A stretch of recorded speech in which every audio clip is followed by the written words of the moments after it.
Awit, Kabanata 105. Dapat na si Yahweh, ating Panginoon, ay pasalamatan. Ang kanyang ginawa sa lahat ng bansay dapat ipaalam. Siya ay purihin, handugan ng awit, ating papurihan.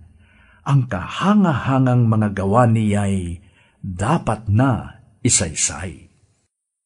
Tayo ay magalak, yamang lahat tayo ay tunay na kanya.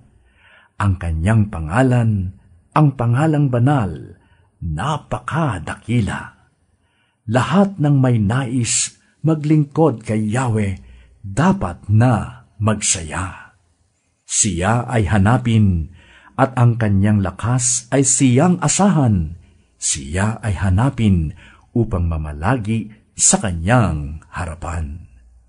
Ating gunitain ang kahanga-hanga niyang mga gawa, ang kanyang paghatol, gayon din ang kanyang ginawang himala. Ito'y nasaksihan ng mga alipit, anak ni Abraham, gayon din ng lahat na anak ni Jacob na kanyang hinirang. Ang Diyos na si Yahweh, ang Panginoon, siya ang ating Diyos. Sa kanyang paghatol ang nasasaklaw, buong sansinukob.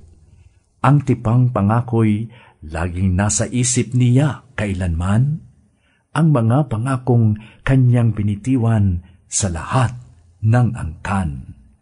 Ang tipan ng Diyos ay unang ginawa niya kay Abraham, at may pangako ring ginawa kay Isaac na lingkod na mahal.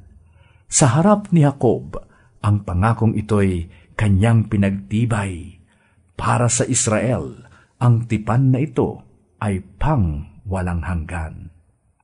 Sinabi ng Diyos, ang lupang kana ay ikaw ang kukuha bilang bahagi mo sa aking pangako na ipapamana.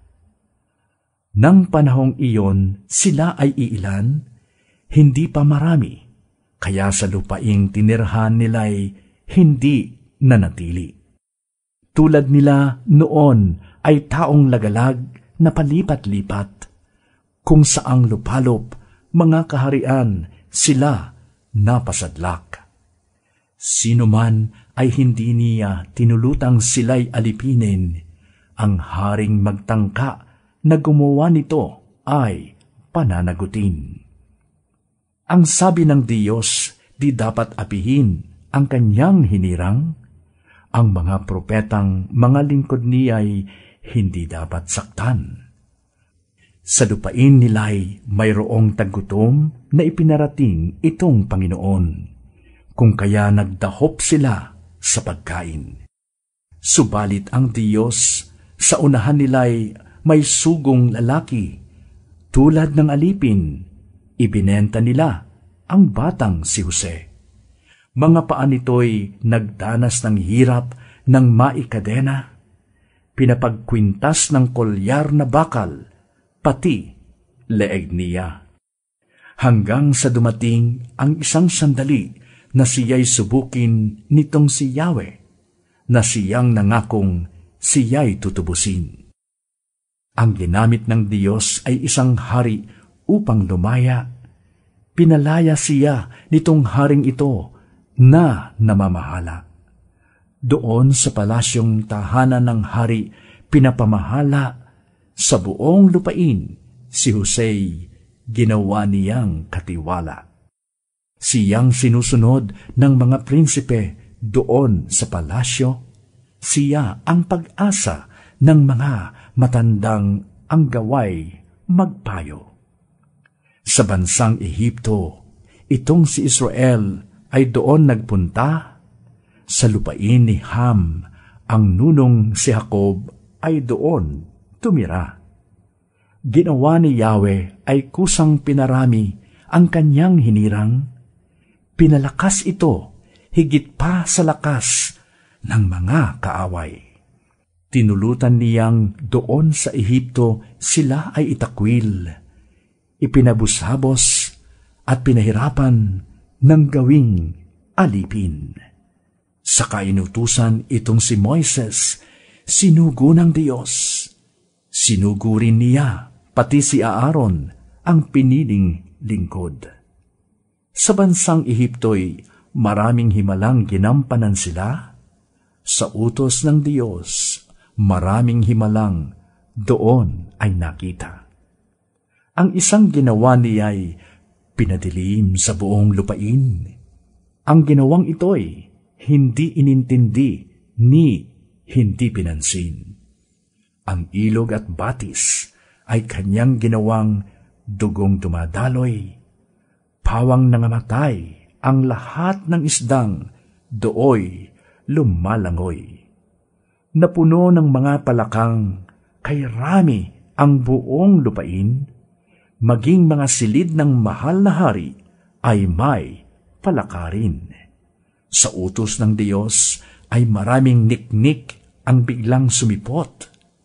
Sa lahat ng dako kay rami ng langaw, gayon din ng lamok.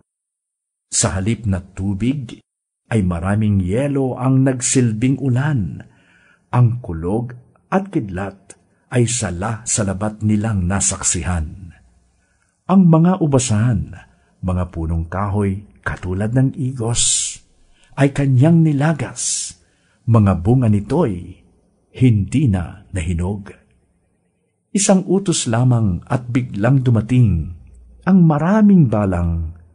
Langit ay nagdilim, sa dinami-rami ay hindi mabilang.